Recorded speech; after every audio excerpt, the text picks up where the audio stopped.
નમો અરિહંતાણં નમો સિદ્ધાણં નમો આયર્યાણં નમો ઉજ્જયાણં નમો લોયે સૌસાહુનં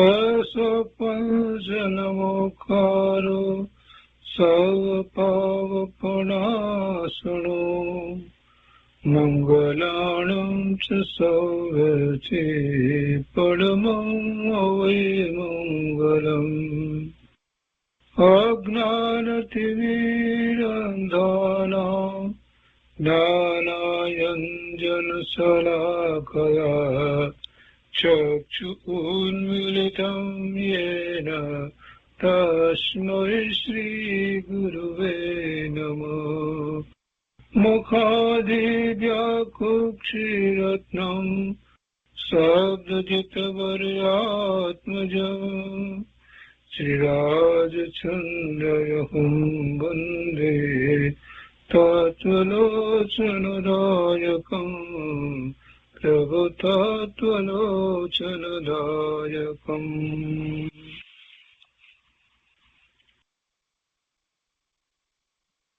કૃપાળુદેવના વચનામૃતનો સ્વાધ્યાય. એમાં આપણે વર્ષ 25ના પત્રોનો સ્વાધ્યાય કરી રહ્યા છીએ.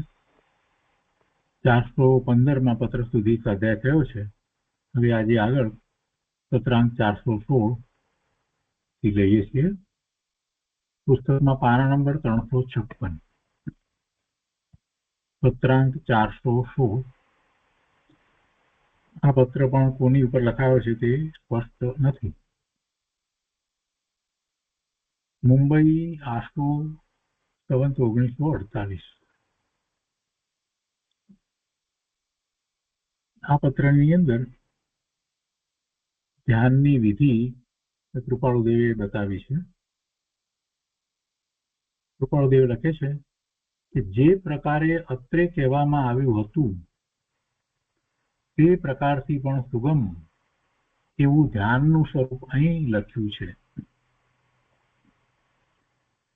એમાં એક પછી એક ક્રમમાં લીધું છે કે પહેલું, નિર્મળ એવા કોઈ પદાર્થને વિશે દ્રષ્ટિનું સ્થાપન કરવાનો અભ્યાસ કરીને પ્રથમ તેને અચપળ સ્થિતિમાં આણવી.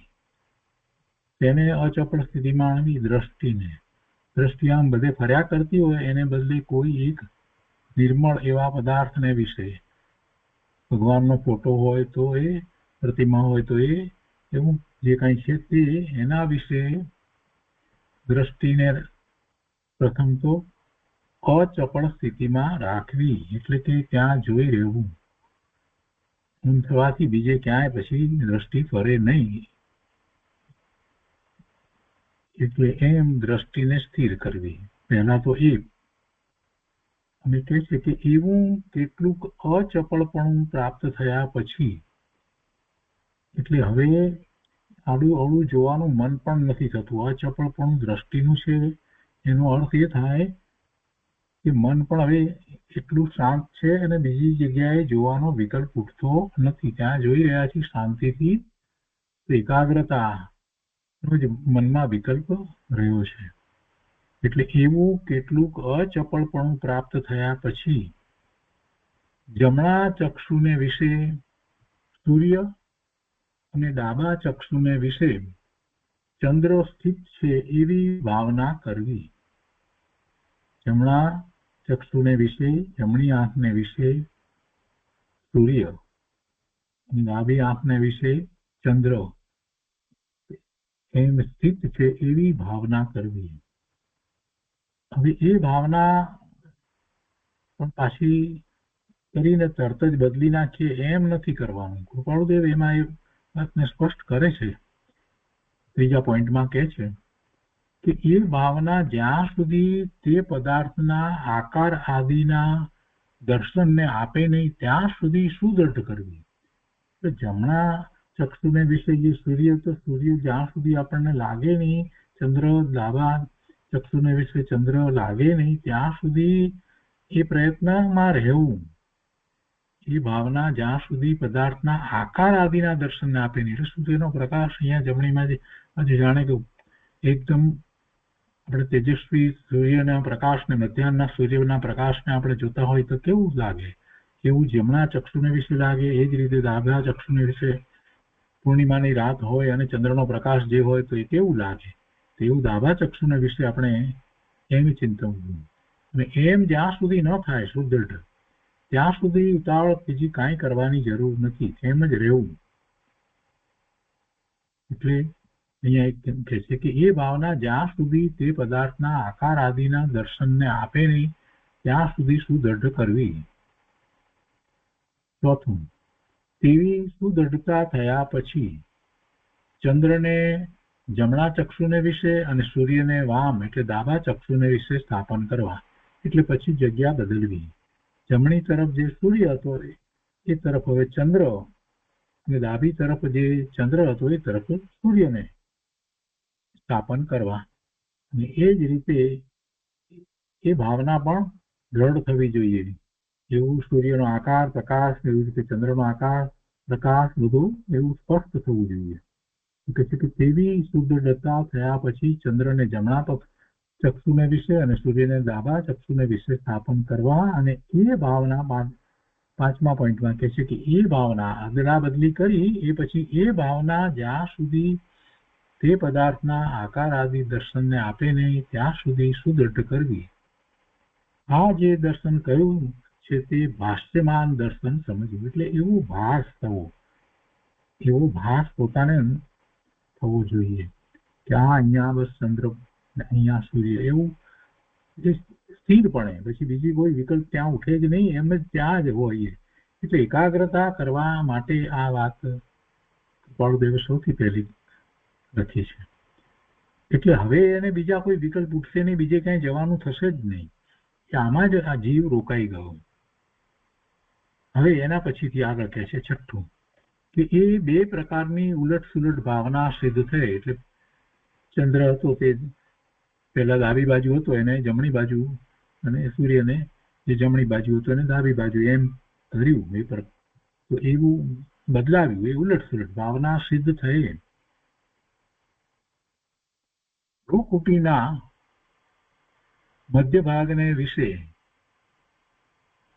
તે બંનેનું ચિંતન કરવું. એટલે બે ભ્રમણની વચ્ચે, આંખની ઉપર જે બે ભ્રમણ છે એની વચ્ચે મધ્ય ભાગને વિશે એ બંનેનું ચિંતન કરવું.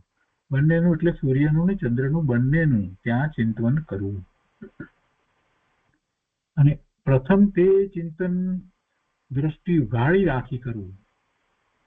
આંખો ખુલ્લી રહે અને બે ભમરની વચ્ચે સૂર્ય અને ચંદ્ર બંને ત્યાં ચિંતવવું એ થોડુંક અઘરું છે, પણ છતાં કે છે, ખાસ લખ્યું છે એમાં 7મા મુદ્દામાં એમ લખ્યું છે કે પ્રથમ તે ચિંતન દ્રષ્ટિ ઉઘાડી રાખી કરવું. એટલે એનો અર્થ એ થયો કે આંખ ખુલ્લી હોય તો પણ બીજી દ્રષ્ટિ જતી નથી. ભલે ખુલ્લી આંખ છે તો પણ દ્રષ્ટિ બીજે જતી નથી, ત્યાં જ રહે છે. આટલી બધી એકાગ્રતા થઈ હોય એટલે મન પણ એ રીતે એકાગ્ર થયું હોય. અને પછી કે છે 8મા પોઈન્ટમાં કે ઘણા પ્રકારે તે ચિંતન દ્રઢ થવા પછી દ્રષ્ટિ બંધ રાખવી અને તે પદાર્થના દર્શનની ભાવના કરવી. પછી આંખ બંધ કરવી અને ત્યાં એવો એ પ્રકાશ, સૂર્યચંદ્રનો જે ભેગો પ્રકાશ જે છે એ પદાર્થનું દર્શન, એટલે એનો એવો પ્રકાશ એ બે ભમરની વચ્ચેના ભાગમાં ત્યાં એને જોવો, એનું દર્શન, એવી ભાવના કરવી. ત્યાં જે દેખાયા કરે બસ સૂર્યચંદ્ર ત્યાં જ દેખાય છે.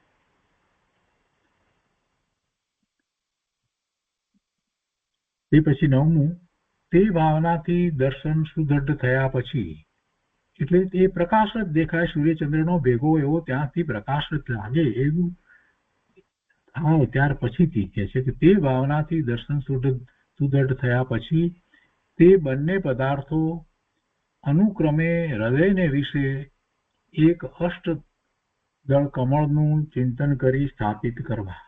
એટલે હવે પોતાના હૃદયને વિશે અષ્ટદળ કમળનું ચિંતન કરી સ્થાપિત કરવા. એમાં 10મો મુદ્દો જે છે લઈએ એટલે વધારે સ્પષ્ટ થશે. એનામાં 10મા મુદ્દામાં કહે છે કે હૃદયને વિશે એવું એક અષ્ટદળ કમળ માનવામાં આવ્યું છે, તથાપિ તે વિમુખ મુખે રહ્યું છે, એટલે ઊંધું રહ્યું છે. કમળ ઊંધું હોય, 8 પાંખડી વાળું કમળ.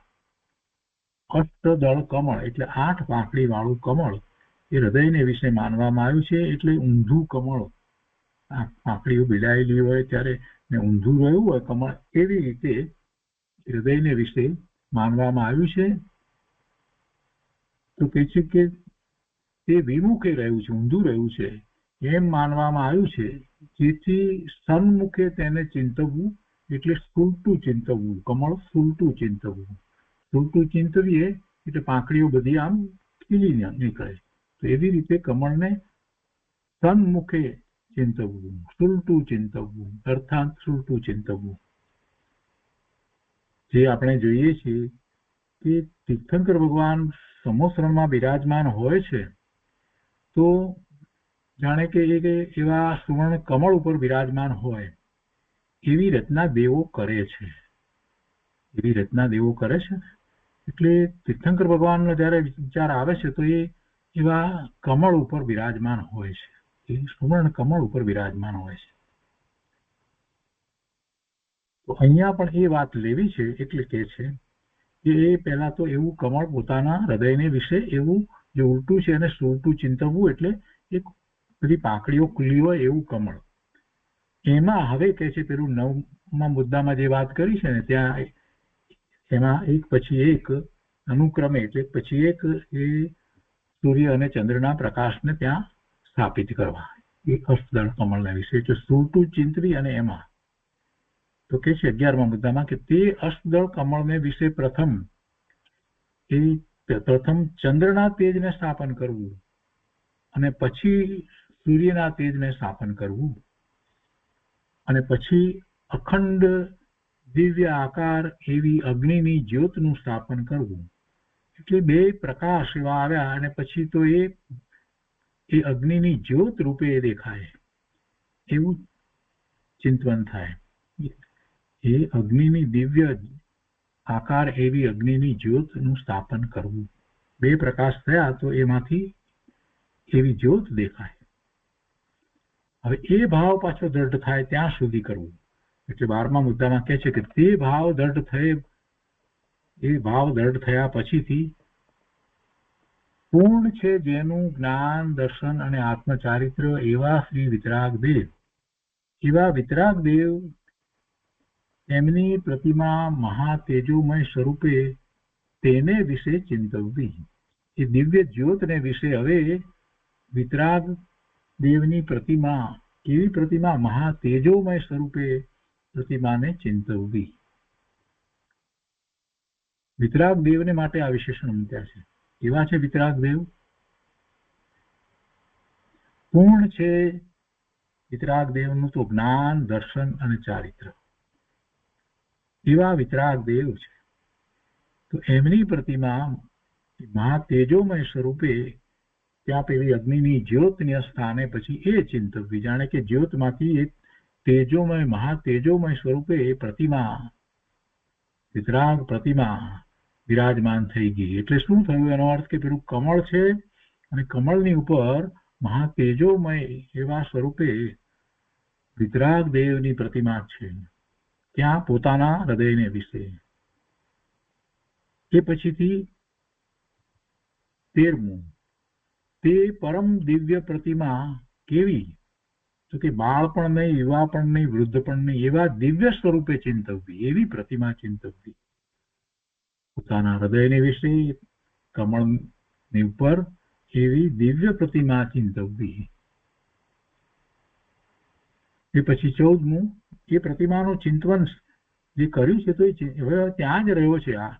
હવે ઉપયોગ ત્યાં જ રહ્યો છે. એ પ્રતિમાનું ચિંતન જે થયું તો ઉપયોગ હવે ત્યાં જ રહ્યો છે પોતાને વિશે. હવે આગળ કહે છે કે સંપૂર્ણ જ્ઞાન દર્શન ઉત્પન્ન થવાથી સ્વસ્વરૂપ સમાધિને વિશે શ્રી વિતરાગ દેવ અત્ર છે એમ ભાવવું. કેવળ જ્ઞાન જયારે થયું છે તો પછી વિતરાગ પરમાત્મા થયા છે તો એ પોતે પોતાના સ્વસ્વરૂપને વિશે છે. એટલે સ્વરૂપ સમાધિને વિશે શ્રી વિતરાગ દેવ છે. તો એ વિતરાગ દેવ જે પોતે પોતાના સ્વરૂપમાં સ્થિર થયા છે એવા વિતરાગ દેવ અત્રે છે એમ ભાવવું. સંપૂર્ણ જ્ઞાન દર્શન ઉત્પન્ન થવાથી કેવળ જ્ઞાન થવાથી એ વિતરાગ પરમાત્મા પોતે પોતાના સ્વરૂપને વિશેષ જે સ્થિર થયા છે એટલે સ્વરૂપ સમાધિને વિશે વિતરાગ દેવ છે એ સમાધિ સહિત વિતરાગ દેવ અત્રે છે એમ ભાવવું. પેલી પ્રતિમા ધારી અને એમાં પણ હવે આગળ એમ કે એ પોતાના સ્વરૂપને વિશે સ્થિર થયા છે એવા વિતરાગ દેવ જે છે એ અત્રે છે, અહીં છે, મારા હૃદયને વિશે છે. એ હૃદયને વિશે એમ ભાવવું. વિતરાગ દેવ અત્રે છે એટલે અત્રે એટલે પોતાના હૃદયને વિશે આ કમળની ઉપર છે એમ ભાવવું. આ બહુ ઝડપથી કરવાનું નથી. આ બધું એ દ્રઢતા થાય એ રીતે કરતા જવાનું છે. ચિંતન પણ એ રીતે આગળ વધારતા જવાનું છે. કેમ કે આપણે તો ધ્યાનની વાત લઈને બેઠા છીએ. પછી 15મું કહે છે કે સ્વરૂપ સમાધિને વિશે સ્થિત એવા તે વિતરાગ આત્માના સ્વરૂપમાં તદાકાર જ છે એમ ભાવવું. સ્વરૂપ સમાધિને વિશે સ્થિત પોતે પોતાના સ્વરૂપને વિશે સ્થિત છે એવા તે વિતરાગ આત્માના સ્વરૂપમાં તદાકાર જ છે. આત્માના સ્વરૂપમાં એટલે પોતાના આત્માના સ્વરૂપમાં તે જ આકારે તદાકાર છે એટલે તે જ આકારે છે એમ ભાવવું. પોતાના આત્માના સ્વરૂપમાં તદાકાર તે જ આકારે છે તેમ ભાવવું. સ્વરૂપ સમાધિને વિશે સ્થિત એવા વિતરાગ પરમાત્મા અહીંયા આત્માને વિશે એટલે આ આત્માને વિશે એ આત્માના સ્વરૂપમાં તે જ આકારે રહ્યા છે એમ ભાવવું. એટલે પોતાના આત્માના સ્વરૂપની હવે વાત આવી. જે પેલી કમળ ઉપર ને એ બધી વાત જે હતી એમાંથી હવે શું થયું કે પોતાનો આત્મા ને એની અંદર જ એ આકારે છે. એટલે પોતાનો આત્મા એ આકારે છે એમ થયું અર્થ. સ્વરૂપ સમાધિને વિશે સ્થિત એવા તે વિતરાગ આત્માના સ્વરૂપમાં તદાકાર જ છે એમ ભાવવું. એટલે પોતાને વિશે હવે એ જે પ્રતિમા ધારી હતી એ જ પોતે પોતાનું સ્વરૂપ છે. એ જ વિતરાગ પરમાત્મા અત્રે બિરાજે છે. એમાંથી પણ પાછું એ અને પોતાનો આત્મા એક રૂપ જાણે થઈ ગયા છે તો એ પોતાનો આત્મા એ રૂપે થઈ ગયો છે એવી વાત થઈ. હવે કહે છે કે તેમના મૂળ સ્થાન ને વિશેથી તે વખતે ઓમકારનો ધ્વનિ થયા કરે છે એમ ભાવવું. તીર્થંકર પરમાત્માને ઓમકાર ધ્વનિ છૂટે છે ને તો એમના આખા શરીરમાંથી છૂટે છે. અહીંયા કૃપાળદેવે એમ લીધું છે કે તેમના મૂર્ધ સ્થાનને વિશેથી. એટલે મૂર્ધ સ્થાનનો એક અર્થ મધ્યમાંથી થાય અને બીજો અર્થ એવી રીતે પણ થાય કે જે મુખમાં તાળવું છે એનું તાળવાનો ઉપરનું જે ભાગ છે એટલે તાળવું તો ત્યાંથી એ મૂર્ધ સ્થાન એમ પણ કહેવામાં આવે છે. તો તેમના મૂર્ધ સ્થાનને વિશેથી તે વખતે ઓમકારનો ધ્વનિ થયા કરે છે એમ ભાવવું. એટલે એ પ્રતિમા તો પોતાને વિશે સ્થાપી અને પોતે જ એ રૂપે છે અને એમાંથી ઓમકાર થાય છે એમ ભાવવું. એમાંથી ઓમકાર ધ્વનિ થાય છે એમ ભાવવું. હવે આ જગ્યાએ આપણે આપણા સ્ટેપનો જયારે વિચાર કરીએ છીએ તો આપણે પહેલા શું કરતા હતા કે હરિહંસ પરમાત્મા દર્શન કરી એમને નમસ્કાર કરી, સિદ્ધ પરમાત્માને નમસ્કાર કરી, સિદ્ધ સમાન શુદ્ધ છું અને સિદ્ધ જેવું પોતાનું શુદ્ધ સ્વરૂપ છે એ નિર્ણય કરી સ્થાપી અને પછી આપણે ઓમને ગ્રહણ કરતા હતા.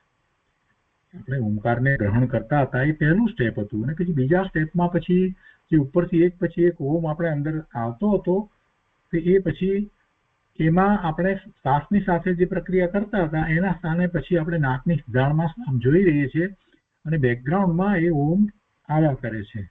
તો એ નાકની સિધાણમાં જોઈ રહીએ છીએ ત્યારે આપણને અહેસાસ થતો હતો કે આ હું.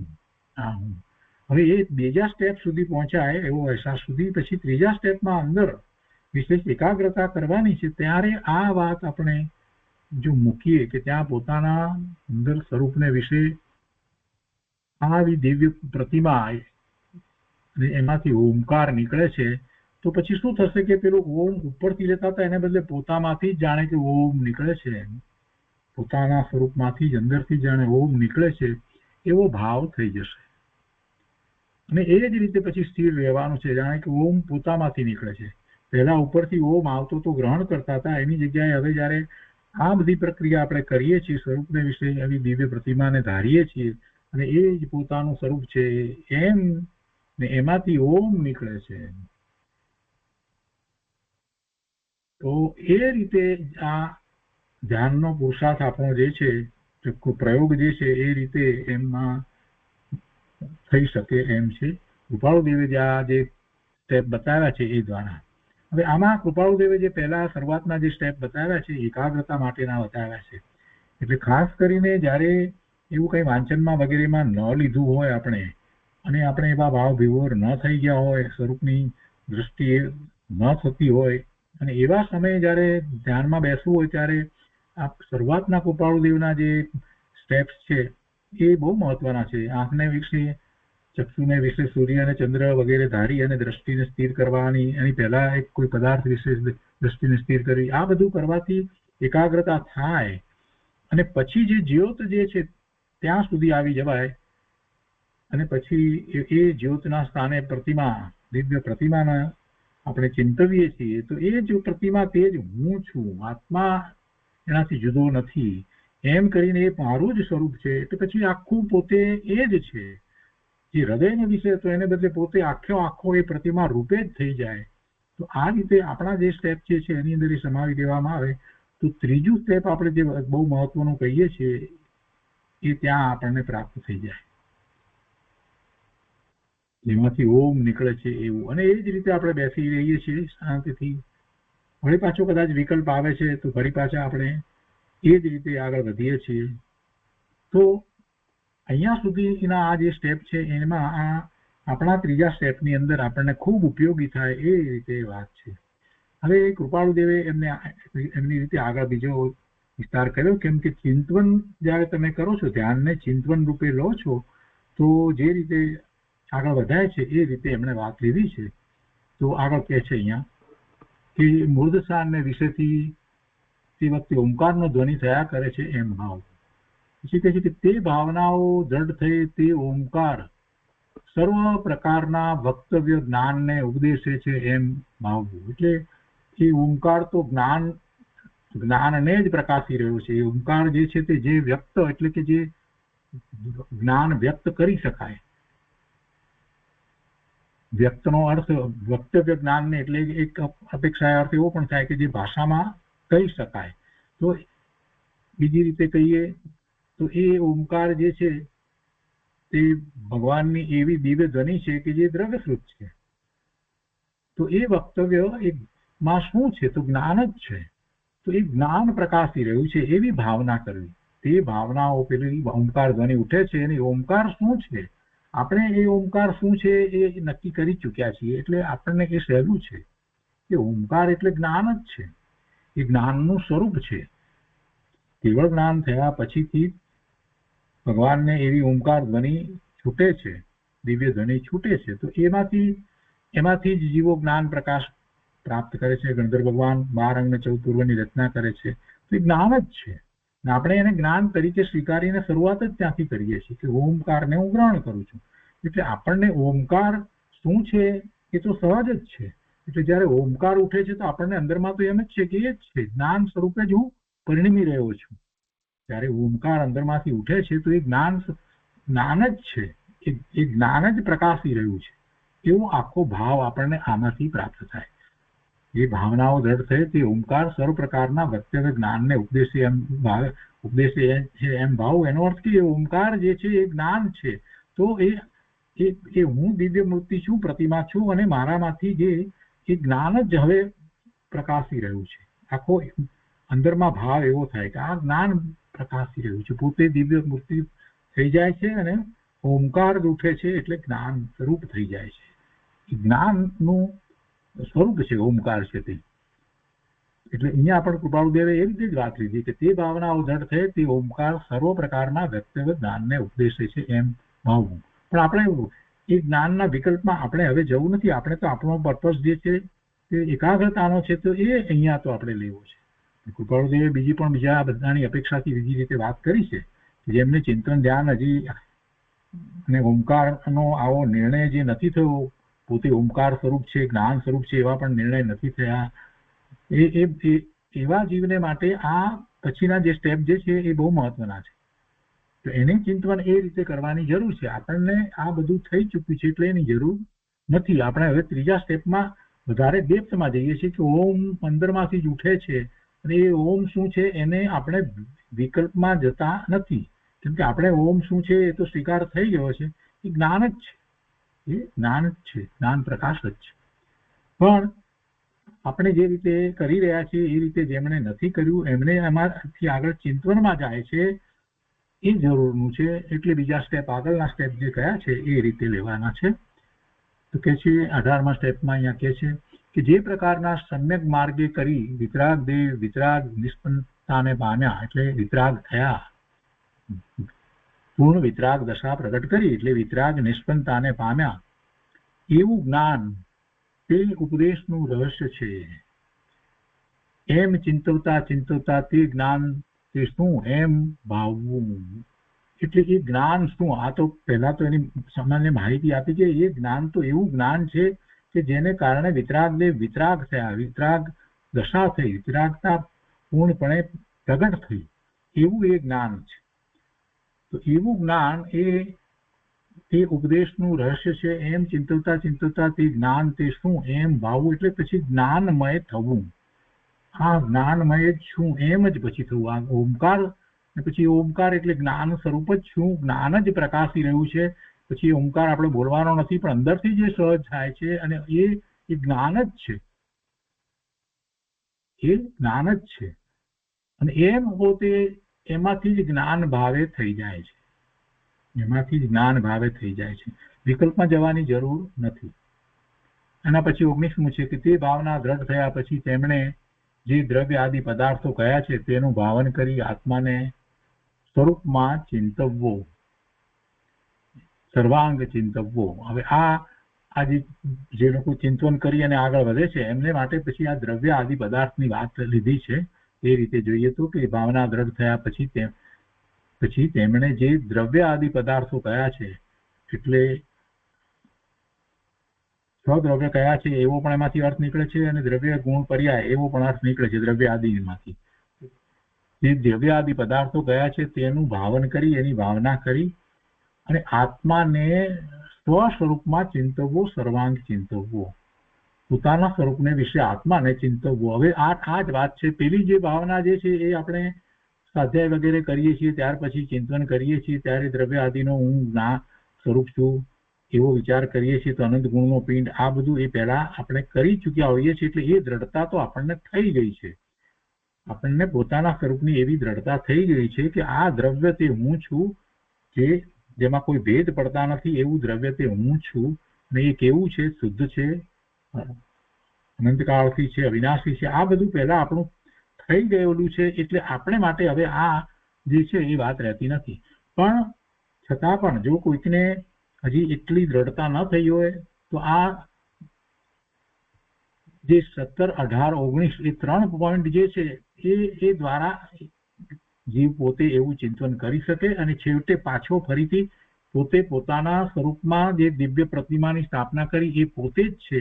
એ જાણે કે એ દિવ્ય પ્રતિમા રૂપ આખો પોતે થઈ ગયો છે. પોતાને વિશે બીજું કાંઈ રહ્યું નથી. એ દિવ્ય પ્રતિમા રૂપે જ પોતે રહ્યો છે અને ઓમ એમાંથી જ નીકળે છે.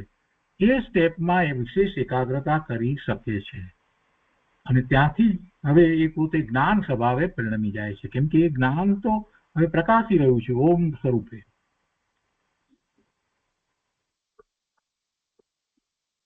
તો એમ આત્માને પોતાના સ્વરૂપને વિશે ચિંતવવો, એ વાત આમાં આવી ગઈ. સર્વાંગ આત્માને ચિંતવવું. કેમ કે આત્માનું સ્વરૂપ જેને જાણ્યું નથી એને તો બહુ અઘરું છે.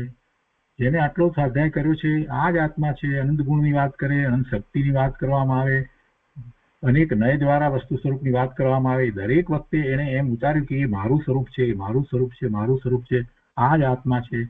એટલે એવું થયા પછીથી નિર્ણય પાકો થયો છે કે કેવો આત્મા છે, જ્ઞાન સ્વભાવે, એનો નિર્ણય થયો છે.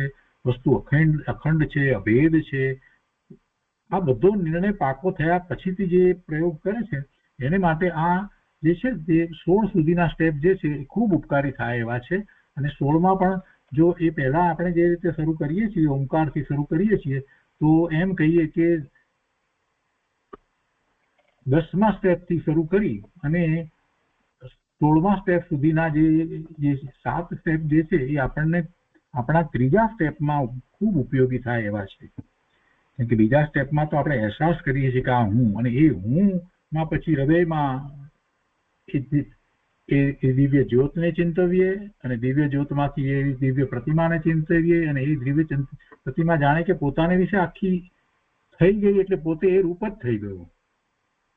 પોતાને વિશે દિવ્ય પ્રતિમા પહેલા હૃદયને વિશે દેખાઈ, અને એ તો પછી પોતે એ રૂપ જ થઈ ગયો. એ સિવાય બીજું કઈ, દિવ્ય પ્રતિમા સિવાય પોતે બીજું કઈ છે જ નહીં. એમ આખું એમ પોતાનું સ્વરૂપ એને ચિંતવું, અને એમાં એ ઓમકાર પછી એમાંથી જ નીકળે છે. બસ આ આપણું 3જું સ્ટેપ છે, અને એમાં જ આગળ વધીએ છીએ તો જ્ઞાન સ્વભાવે આગળ વધાય છે. તો આ એક વધારે સ્પષ્ટતા આપણે એ રીતે લીધી કે આ રીતે આપણા સ્ટેપની સાથે કેવી રીતે મેળ કરવો એ રીતે. અને આખું આ પહેલેથી જે રીતે કહ્યું છે એ રીતે આખી જે ક્રિયા જે કૃપાળુદેવે કહી છે એ રીતે કરાય. અને ખાસ કરીને જ્યારે એમ થતું હોય કે બહુ વિકલ્પ આવતા હોય, એવું બધું થતું હોય, ત્યારે પહેલા સ્ટેપ જે સૂર્યચંદ્રના જે કયા છે એમાં થોડોક સમય વિતાવવો, અને એ વિતાવવાથી એકાગ્રતા આવે. અને પછી આપણે આપણા પહેલા ઓમકારથી શરૂ કરીને કરીએ તો પણ વાંધો નથી, એ રીતે પણ કરી શકાય. પણ આપણને મુખ્ય તો 3જા સ્ટેપ માટેનું જે માર્ગદર્શન પૂરેપૂરું સ્પષ્ટ જોઈતું હતું કે પોતે જ દિવ્ય પ્રતિમા છે, પોતે જ જ્ઞાન સ્વરૂપ છે, એ આપણને અહીંયા કૃપાળુદેવના આ સ્ટેપમાંથી પ્રાપ્ત થઈ જાય છે. તો આ રીતે આ 10 સ્ટેપ્સની વાત પૂરી થઈ. હવે કૃપાળુદેવ જે વાત કરે છે તે આપણે આગળ લઈએ છીએ. ધ્યાન વિશેની કૃપાળુદેવે અહીંયા વાત કરી છે કે ધ્યાનના ઘણા પ્રકાર છે. એ સર્વમાં શ્રેષ્ઠ એવું તો આત્મા જેમાં મુખ્યપણે વર્તે છે તે ધ્યાન કહેવાય છે. અનેક પ્રકારે લોકો કુંડળીનીના વગેરે અનેક જાતના બધા પ્રયોગો બધા કરતા છે. અહીંયા એકાગ્રતા, ત્યાં એકાગ્રતા, ને કેટલાક પોઈન્ટ શરીરને વિશે ધારે ને એ બધામાં પછી એકાગ્રતા કરે ને આ બધું જે છે એ બધું કરવાની જરૂર નથી. સર્વશ્રેષ્ઠ ધ્યાન તો આત્મ ધ્યાન છે. કૃપાળુદેવ છે બધા પ્રકારના ધ્યાનમાં એ સર્વમાં શ્રેષ્ઠ એવું તો આત્મા જેમાં મુખ્યપણે વર્તે છે તે ધ્યાન કહેવાય. અને એ જ આત્મ ધ્યાનની પ્રાપ્તિ ઘણું કરીને આત્મજ્ઞાનની પ્રાપ્તિ વિના થતી નથી. એટલે આત્મજ્ઞાનની પ્રાપ્તિ વિના આત્મ ધ્યાન થતું નથી. હવે આત્મ ધ્યાનનો વિચાર આપણે કરીએ તો 2 રીતે થાય. એક તો આત્મ ધ્યાન ખરેખરું જે સમ્યક આત્મ જ્ઞાન છે, કે જે સમ્યક જ્ઞાન થયું છે તે આત્મજ્ઞાન છે, એ આપણે તો પ્રગટ કરવાનું છે. અને બીજી રીતે વિચાર કરીએ તો આત્મજ્ઞાન એટલે દ્રવ્યસૂત્રના અભ્યાસ દ્વારા આપણે આત્મા વિશેનું જે જ્ઞાન કરી અને આપણે એક અંદરમાં આત્મા કેવો છે એની એક ધારણા કરી રાખી છે. એ આત્મજ્ઞાન કે આ આત્મા જે પહેલા આપણે એને વર્ણન કરીએ છીએ અને એ રીતે એનું મહાત્મ્ય લાવીએ છીએ કે જે અનંત ગુણનો પિંડ છે, અસંખ્ય પ્રદેશી છે, એક રૂપ છે, અભેદ છે, અવિનાશી છે, આ બધું મહાત્મ્ય લાવવા માટે. પણ પછી વસ્તુ આખી અભેદ એક રૂપ છે. અને એ રૂપ કેવું છે તો આપણે સિદ્ધ પરમાત્માના જાણે દર્શન કર્યા હોય, અને સિદ્ધ પરમાત્મા માત્ર એક આકાર છે, અને એક આખી સત્તા છે, અસંખ્ય પ્રદેશી અનંત ગુણ સહિતની. તો એ સ્વરૂપ જે ઇન્દ્રિય જ્ઞાનનો વિષય નથી, પણ છતાં આપણે એને જ્ઞાનમાં એમ કહીએ છીએ કે સિદ્ધ ભગવાનના દર્શન કરું છું, તો એ જ રીતે જ્ઞાનમાં જે આકાર એ જ આકારને આપણે પોતાનામાં સ્થાપીએ છીએ. તો એવું આપણે પહેલાથી ધારણા જ્ઞાનમાં જયારે નક્કી કર્યું છે કે આ જ આકાર રૂપે મારું સ્વરૂપ છે, જે સિદ્ધનો આકાર છે તે એ જ્ઞાન સ્વરૂપ છે. તો એમ અને એનું જે આપણે દ્રવ્યસ્વરૂપનો અભ્યાસ કરી અને આત્મા વિશે જેટલું પણ સમજ્યા છીએ, જેનો જેટલો પણ સ્વીકાર થયો છે, તો એ આત્મજ્ઞાન. તો એમાં વિકલ્પ છે. અને જ્યારે એવું એનું જ્ઞાન થાય છે, અનુભૂતિ થાય છે, ત્યારે એ નિર્વિકલ્પ થાય છે. એટલે આત્મજ્ઞાનના આ રીતે આપણે બે અર્થ કરીએ છીએ. આપણને સવિકલ્પ એવું આત્મજ્ઞાન છે, નિર્ણય થયો છે, અને પોતાને વિશે આપણે એ આત્મજ્ઞાનમાં આપણે પોતાનો આકાર વગેરે પણ સ્થાપીએ છીએ. સિદ્ધ ભગવાનના આકાર ઉપરથી એ જ રીતે છે. અને એવું કર્યા વિના, કે આવું આત્મજ્ઞાન દ્રવ્યસ્વરૂપના અભ્યાસ વિના જ્યાં સુધી થયું ન હોય ત્યાં સુધી આત્મધ્યાન થાય નહીં, એમ કે છે કૃપાળુદેવ. કહે છે કે અને એ જ આત્મધ્યાનની પ્રાપ્તિ ઘણું કરીને આત્મજ્ઞાનની પ્રાપ્તિ વિના થતી નથી. એટલે આ રીતે વાત છે. અને પછી તો જયારે અનુભૂતિ થાય છે, તો એમાં તો જે આપણે કહીએ છીએ દર્શન જ્ઞાન, એમાં આત્મજ્ઞાન એટલે સમ્યક જ્ઞાન છે. એ વાત જે છે તો પરિણામની વાત છે. એ વાત અહીંયા નથી. આત્મજ્ઞાન એટલે આ રીતે આત્મજ્ઞાન આપણે દ્રઢ દ્વારા જે પોતાનો નિર્ણય કર્યો છે, પોતાની એક આપણે આપણી અંદર એક પ્રતિમા ધારી લીધી છે, પોતાને વિશે જે ધારી લીધી છે, એ જ્યાં સુધી બરાબર સ્પષ્ટ નથી ધારી ત્યાં સુધી ધ્યાન થઈ શકતું નથી. એટલે આ આત્મજ્ઞાનની વાત છે. તો આત્મજ્ઞાનની પ્રાપ્તિ વિના થતી નથી, એવા ધ્યાનની પ્રાપ્તિ થતી નથી. હવે આગળ કહે છે કે એવું જે આત્મજ્ઞાન તે યથાર્થ બોધની પ્રાપ્તિ સિવાય ઉત્પન્ન થતું નથી. એટલે યથાર્થ બોધ આપણને પ્રાપ્ત થવું જોઈએ. દ્રવ્યસ્વરૂપનો અભ્યાસ આપણે મક્કી કલ્પનાએ કરીએ એમ ન ચાલે. જ્ઞાની પુરુષ ગુરુદેવ જેવા ની નિશ્રામાં જયારે એવો આત્મજ્ઞાનનો બોધ પામીએ, તો એવો બોધ થાય ત્યારે ખરેખર આત્મજ્ઞાન થાય. એટલે ધારણા રૂપે આપણે પહોંચીએ. અવગ્રહ ઈયા આવા એને ધારણા, તો ધારણા સુધી આપણે પહોંચવાનું છે. તો એવું જે આત્મજ્ઞાન તે યથાર્થ બોધની પ્રાપ્તિ સિવાય ઉત્પન્ન થતું નથી. હવે એવો યથાર્થ બોધ કેવી રીતે પ્રાપ્ત થાય? તો કે છે કે એ યથાર્થ બોધની પ્રાપ્તિ ઘણું કરીને ક્રમે કરીને ઘણા જીવોને થાય છે. અને તેનો મુખ્ય માર્ગ તે બોધ સ્વરૂપ એવા જ્ઞાની પુરુષનો આશ્રય કે સંગ અને તેમના વિશે બહુમાન પ્રેમ એ છે.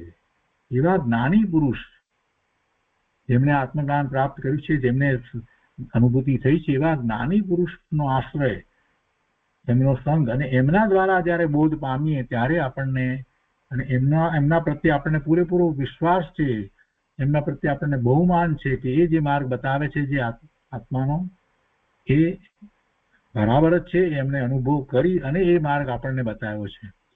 એટલે એમના પ્રત્યે એવો બહુમાન પ્રેમ છે, ત્યારે એમનો બોધ આપણને લાગે છે. અને એ બોધ દ્વારા આપણે આત્માના સ્વરૂપને જેવું છે તેવું સ્વીકારીએ છીએ. વળી કહે છે કે જ્ઞાની પુરુષોનો તેવો સંગ જીવને અનંતકાળમાં ઘણીવાર થઈ ગયો છે.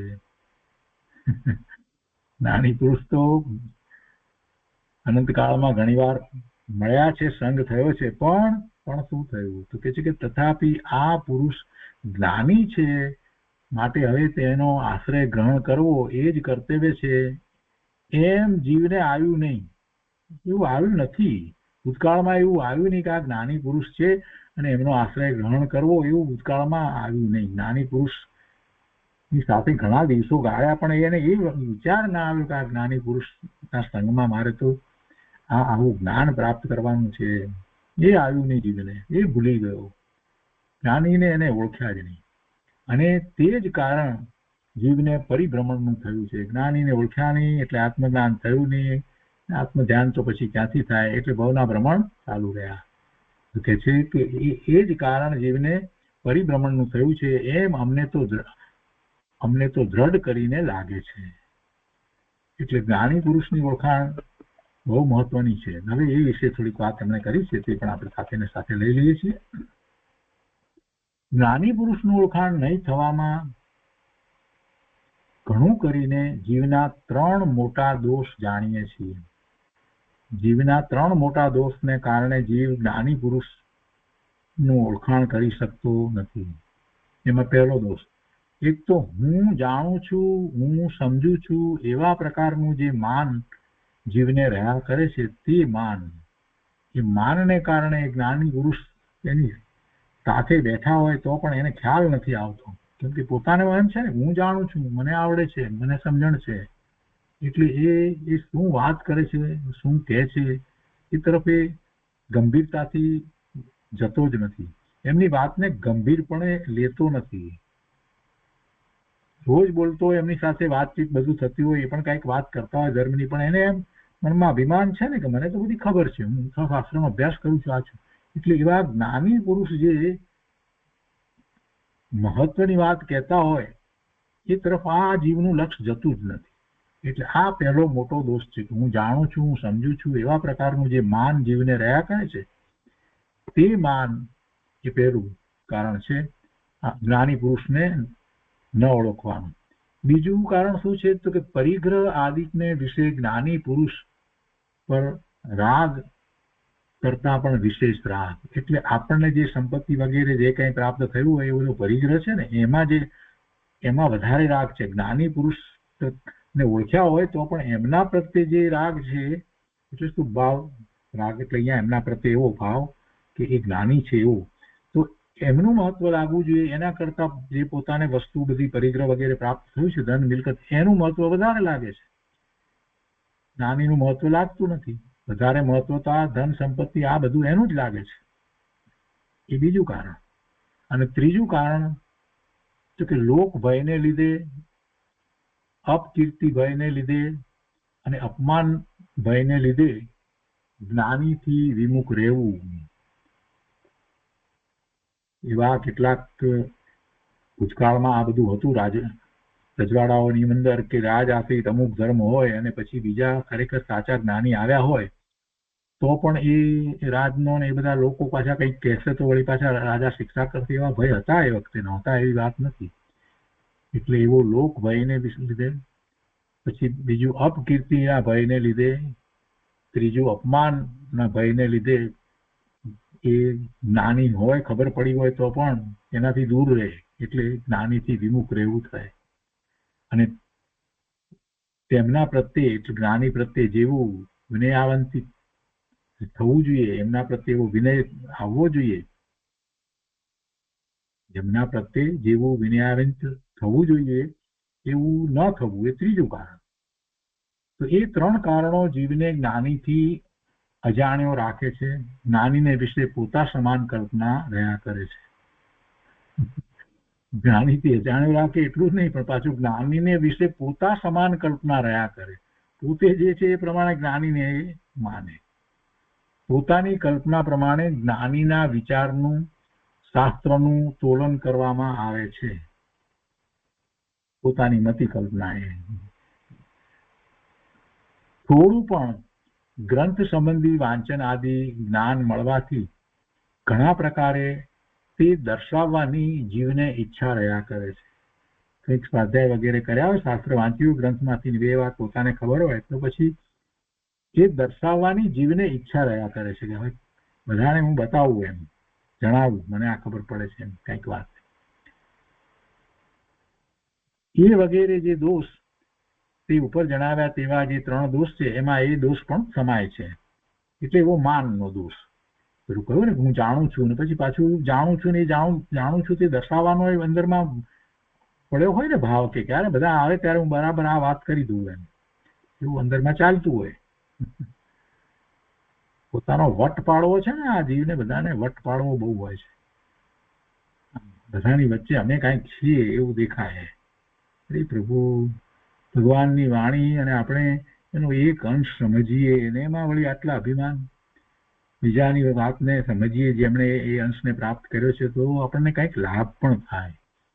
આપણે સરળ ભાવે એવા જ્ઞાની પુરુષની વાતને સમજવાનો પ્રયત્ન કરીએ તો આપણને જે એક અંશ પ્રગટ્યો છે એ એક અંશમાંથી જ અનેક અંશની પ્રાપ્તિ થાય. એવો વિચાર કરવો જોઈએ. આપણને કેવી રીતે વિકાસ થાય એનો વિચાર કરવો જોઈએ.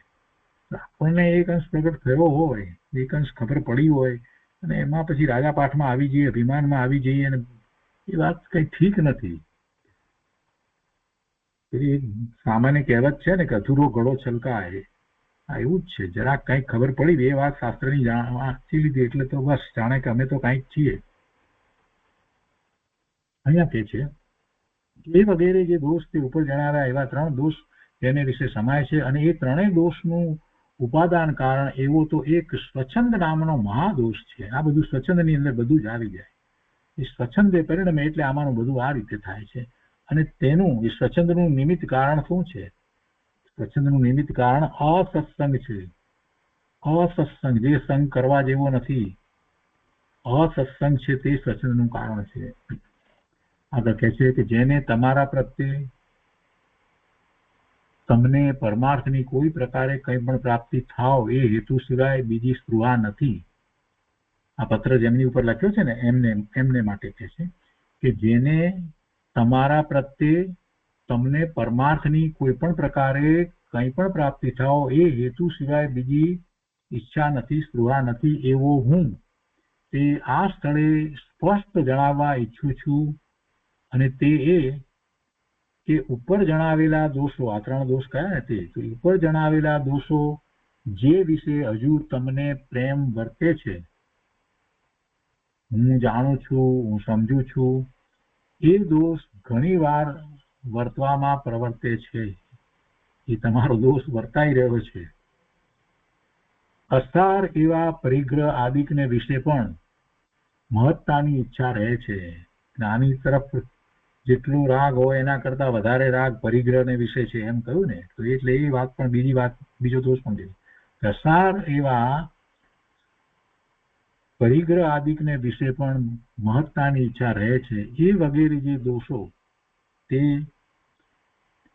ધ્યાન જ્ઞાન એ સર્વેનું કારણ જે જ્ઞાની પુરુષ અને એવા એમની તેની આજ્ઞાને અનુસરવું તેને આડા આવે છે. એ દોષ જે છે એ શેને આડા આવે છે? ધ્યાનને આડા આવે છે. જ્ઞાન એ સર્વનું કારણ જે ધ્યાન અને જ્ઞાન કે જે સર્વનું કારણ એવા જ્ઞાની પુરુષ અને એમની જ્ઞાની પુરુષની આજ્ઞાને અનુસરવામાં એ દોષ આડા આવે છે. એટલે કે તમે જ્ઞાની પુરુષની આજ્ઞાને અનુસરતા નથી. એવા જ્ઞાની પુરુષની આજ્ઞામાં તમને ધ્યાન અને જ્ઞાન થાય, એવા જ્ઞાની પુરુષની આજ્ઞામાં તમે બરાબર એને અનુસરતા નથી. કેમ કે તમને અંદરમાં એમ છે કે હું જાણું છું, સમજુ છું, અને તમને વધારે રાગ તો પરિગ્રહ તરફ છે, એટલે આડા આવે છે. માટે જેમ બને તેમ આત્મવૃત્તિ કરી તેને ઓછા કરવાનું પ્રયત્ન કરવું, એ દોષને ઓછા કરવાનું પ્રયત્ન કરવું અને છેવટે ટાળવા.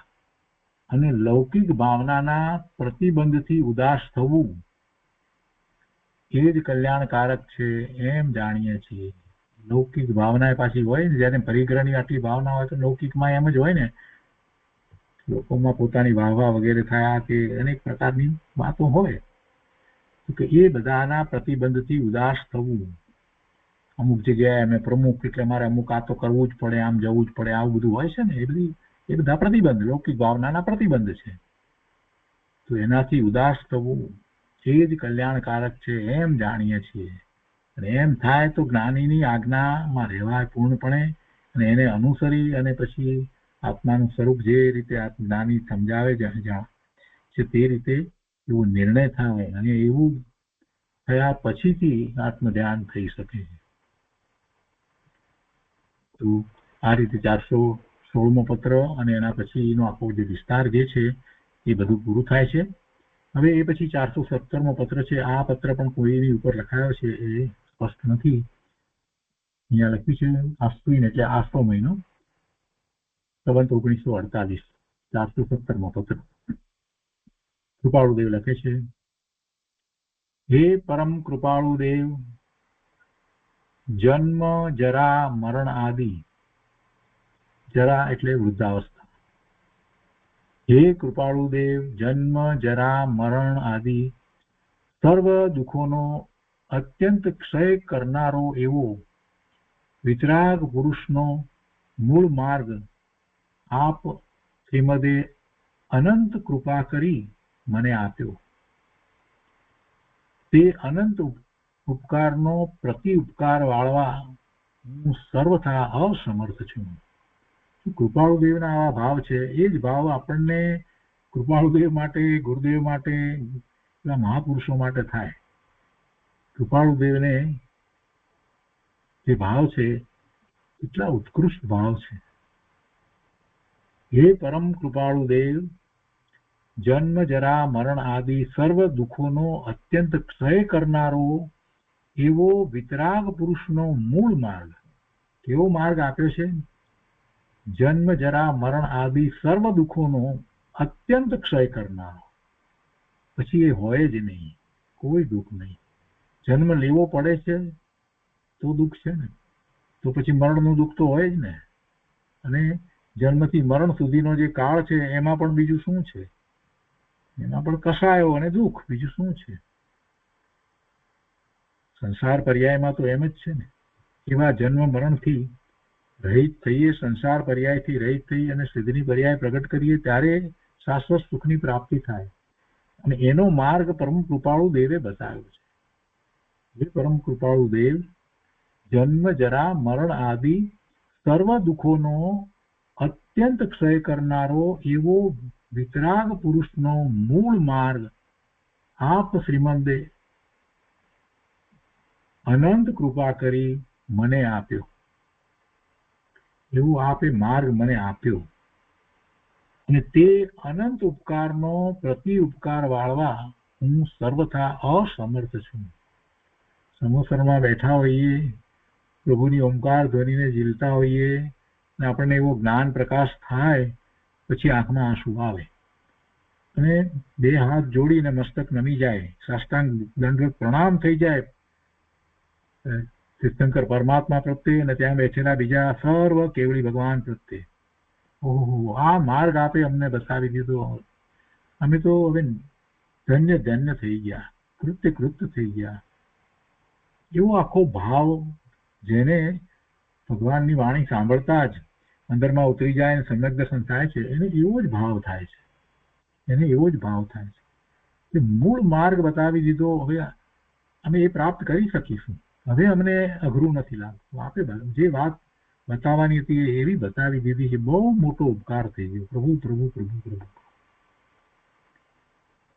એટલે કે છે કે આપ શ્રીમદે અનંત કૃપા કરી મને આપ્યો અને તે અનંત ઉપકારનો પ્રતિ ઉપકાર વાળવા હું સર્વથા અસમર્થ છું. હું તો એનો પ્રતિ ઉપકાર તો શું વાળું? આપ ક્યાં અને હું ક્યાં?